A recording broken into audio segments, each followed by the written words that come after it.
அஸ்ஸலாமு அலைக்கும். கதிஜாவின் உலகத்திற்கு உங்களை வரவேற்கிறேன். இன்றைக்கி நம்ம என்ன பார்க்க போகிறோன்னா பீர்க்கங்காயை பற்றின ஒரு பதிவு தான் பார்க்க போகிறோம். பீர்க்கங்காய் உடம்புக்கு அவ்வளோ நல்லது. மெயினாக சுகருக்கு ரொம்ப ரொம்ப நல்லது. அதே மாதிரி இதில் கால்சியம் சத்தும் இருக்குது. அதே மாதிரி ரொம்ப ரொம்ப டேஸ்டான காய், யாருமே ஒதுக்காத காய் அப்படின்னா அது பீர்க்கங்காய் தான். பீர்க்கங்காய் எல்லாருக்குமே பிடிக்கும், எல்லாருமே சாப்பிட்லாம். எல்லாருமே விரும்பி சாப்பிடக்கூடிய காய் பீர்க்கங்காய்னு சொல்லலாம். அந்த பீர்க்கங்காய் எப்படி நம்ம நறுக்க போகிறோம் அப்படின்றத பார்ப்போம். இப்போ நார்மலாக பீர்க்கங்காய் உங்களுக்கு தொலியை என்ன பண்ணுவாங்க, அந்த தொலியை கூட வேஸ்ட் பண்ணாமல் துவையல் அரைக்க யூஸ் பண்ணுவாங்க.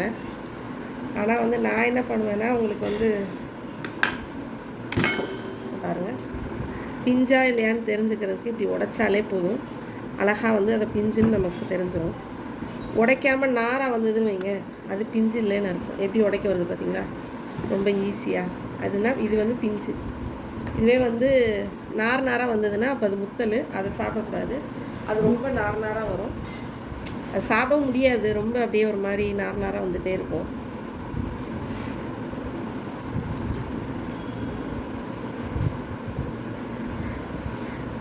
நிறைய பேர் பீர்க்கங்காய் தான் நான் சொன்ன மாதிரி தொலி எடுத்து துவையல் அரைப்பாங்க. அதுக்குன்னா நம்ம நல்லா சீச்சிக்கலாம். இது நம்ம துவையல் அரைக்க போகிறதில்ல, அதனால் நம்ம பொரியல் தான் பண்ண போகிறோம். அதனால் நான் என்ன பண்ண போகிறேன், ரொம்ப சீக்காமல் கொஞ்சமாக சீச்சிக்க போகிறேன். ஏன்னா அந்த தொலியும் நமக்கு உடம்புக்கு ரொம்ப நல்லது. அதனால் நான் பொரியல் பண்ணல இப்படி தான் பண்ணுவேன். ஏன்னா இது மெயினாக சுகருக்கு ரொம்ப நல்லதுனால அந்த ஃபைபர் கண்டென்ட் இருக்கணுன்றதுக்காக நான் என்ன பண்ணுவேன்னா, தொலி ரொம்ப சீக்க மாட்டேன், லைட்டாக சீச்சிக்குவேன். ஆனால் அப்படி பண்ணால் பொரியல் நல்லா இருக்காதோ அப்படின்லாம் கிடையாதுங்க, நல்லா தான் இருக்கும். ஒரு மாதிரி நரிச்சுலாம் இருக்காது, நல்லா தான் இருக்கும். இங்கே பாருங்கள், இந்த அளவுக்கு சீச்சா போதும்.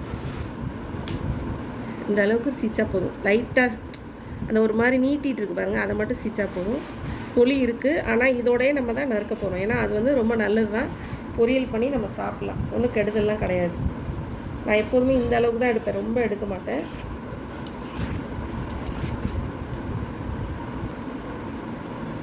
இப்போ நம்ம பீர்க்கங்காயை தோலெல்லாம் நீக்கியாச்சு. அதான் நான் சொன்ன மாதிரி லைட்டாக, ரொம்ப நீக்காமல் லைட்டாக நீக்கியாச்சு. ஏன்னா இதோடு சாப்பிடையில் தான் நமக்கு அந்த ஃபைபர் சத்து கண்டிப்பாக கிடச்சிரும். பீர்க்கங்காய் கால்சியம் சத்து இருக்குது, அதில் இரும்பு சத்து கொஞ்சம் இருக்குது. குழந்தைகள் முதல்லேருந்து பெரியவங்க வர எல்லாருமே இதை சாப்பிட்லாம். அதே மாதிரி யாருக்கும் இது உடம்பு முடியாமல் போயிடும் அப்படி இப்படிலாம் ஒன்றும் கிடையாது. அதே மாதிரி இது எந்த வகையில் நம்ம சமையல் சேர்த்தாலும் நல்லாயிருக்கும், டேஸ்ட்டாக இருக்கும். இப்போ மற்ற காய்கறிகள் இந்த மாதிரி சமைச்சா தான் நல்லாயிருக்கும், இந்த மாதிரி சமைச்சா தான் நல்லாயிருக்கும் அப்படின்னு இருக்கும். ஆனால் அந்த பீர்க்கங்காயை எடுத்துக்கிட்டிங்கன்னா நீங்கள் எந்த வகையில் சேர்த்தாலும் அது நல்லாயிருக்கும். எந்த மாதிரி செஞ்சாலும், என்ன மாதிரி பொரியல் பண்ணாலும் சரி. இப்போ நான் நிறைய வகையில் பண்ணுவேன் பீர்க்கங்காயை. ஆனால் எல்லாத்தையும் என்னால் என்ன பண்ண முடியுது, அதை பிஸியாக, அதாவது இந்த வேலை மட்டும் பார்க்க மாட்டோம்ல, சமையல் வேலைன்னா நம்ம நிறைய வேலை பார்த்துட்ருப்போம். அப்படிங்கல என்னால் எப்போதுமே வீடியோ எடுத்துட முடியல. எங்கள் அம்மா மாமியார் எல்லோரும் என்ன பண்ணுவாங்கன்னா, இதை முட்டை போட்டு மட்டும்தான் செய்வாங்க. முட்டை போட்டு கிண்டுவாங்க, அவ்வளோதான். பீர்க்கங்காய்னா முட்டை போட்டு செய்வாங்க, அவ்வளோதான் எனக்கு தெரிஞ்சு. ஆனால் நான் என்ன பண்ணுவேன்னா, இதை நான் நிறையா வகையில் பொரியல் பண்ணுவேன். முட்டை அந்தளவுக்கு எனக்கு ஒத்துக்காது, வாய் நான் சேர்க்க மாட்டேன் அவ்வளோவா. எனக்கு மட்டும், வீட்டில் உள்ளவங்களுக்கு நான் முட்டை போட்டு கிண்டி கொடுப்பேன். ஆனால் இப்போ நான் எனக்கு செய்கிறதா இருந்தால் நான் என்ன வேணால் நிறைய வகையில் செய்வேன்.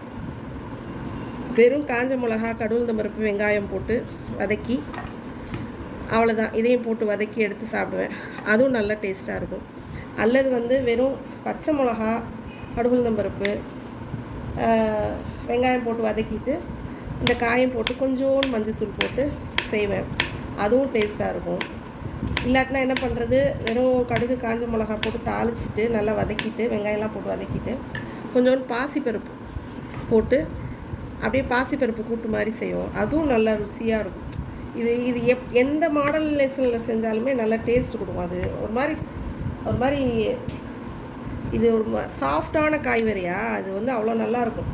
ஆனால் பிஞ்சு தான் சாப்பிடணும், முத்தல் சாப்பிட்டா நல்லா இருக்காது. அதுக்கடுத்து உங்களுக்கு என்ன பண்ணுவோம்னா, தேங்காய், அதாவது இப்போ ஒன்றும் இல்லை, வெறும் கடுகு உளுந்தம் பருப்பு மட்டும் போட்டு தாளிச்சிட்டு என்ன பண்ணுறது, தேங்காய், சீரகம், பச்சை மிளகா போட்டு அரைச்சி அதை வந்து நம்ம இதில் போட்டு தேங்காய் கூட்டு மாதிரி செஞ்சாலும் நல்லாயிருக்கும். அப்புறம் வந்து நம்ம என்ன பண்ணிடலாம், கிரேவி, அதாவது கறி மசால் போட்டு கிரேவி பண்ணாலும் சூப்பராக இருக்கும். இல்லை கறி மசால் இல்லாமல் வெறும் மல்லித்தூள், மிளகாத்தூள், மஞ்சத்தூள், இஞ்சி பூண்டு பேஸ்ட், வெங்காயம், தக்காளி இது மட்டும் போட்டு கிரேவி பண்ணாலும் நல்லாயிருக்கும். இல்லை பாசிப்பருப்பு சாம்பார் வைப்போம், அது வந்து காரம் இல்லாமல் பத்திய சாம்பார்னு சொல்லிட்டு வைப்போம். அதுக்கு வந்து வெறும் வெங்காயம், தக்காளி, கடுகு உளுந்தம் பருப்பு, காஞ்ச மிளகா போட்டு கிளி போட்டு அது வைப்போம். அதில் போட்டாலுமே இது வந்து நல்ல டேஸ்ட்டாக ருசியாக இருக்கும். பாசிப்பருப்பு சாம்பாரில் நீங்கள் இது போட்டு பீக்கங்காய் போடுங்களேன், ஒரு மாதிரியான அது இனிச்சிக்கிட்டு அந்த ஒரு மாதிரி அந்த டேஸ்ட் வந்து ரொம்ப சூப்பராக இருக்கும். கண்டிப்பாக எல்லாருக்கும் பிடிக்கிற மாதிரி எனக்கும் வந்து பீக்கங்காய் வந்து ரொம்ப பிடிக்கும்.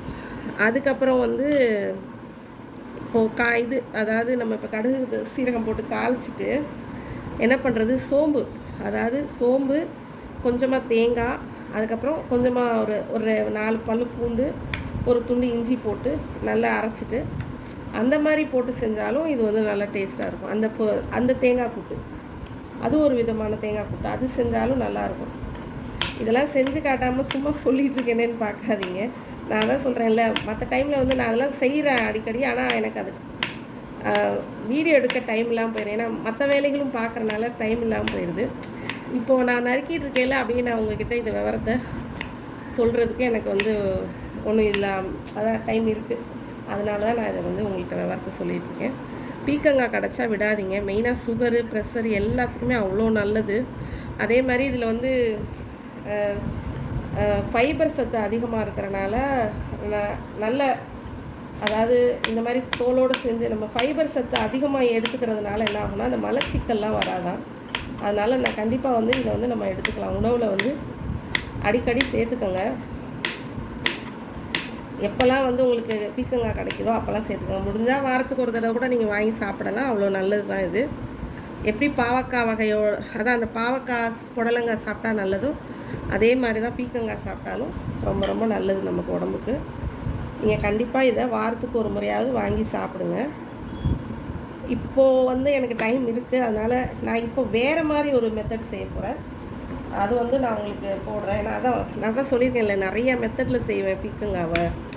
நான் தான் எங்கள் அம்மா மாமியார் ஒரே மெத்தடு தான், கடலைப்பருப்பு போட்டு கூட்டு வைப்பாங்க, இல்லாட்டினா முட்டை போட்டு பண்ணுவாங்க. கடலைப்பருப்பு போட்டு கூட்டு வச்சாலும் நல்லாயிருக்குங்க. எனக்கு வந்து கடலைப்பருப்பு ஒத்துக்காதுன்றனால நான் கடலைப்பருப்பு வந்து சேர்த்துக்க மாட்டேன்.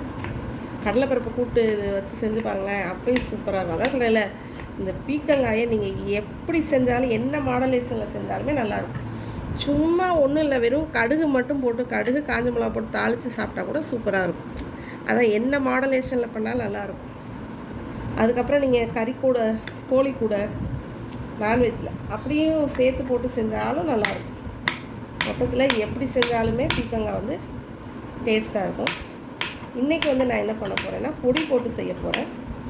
அது எப்படி செய்கிறேன்னு கண்டிப்பாக வீடியோ எடுக்கிறேன். இது வந்து தனி வீடியோவாக தான் போட போகிறேன், அது வந்து தனி வீடியோவாக எடுக்கிறேன்.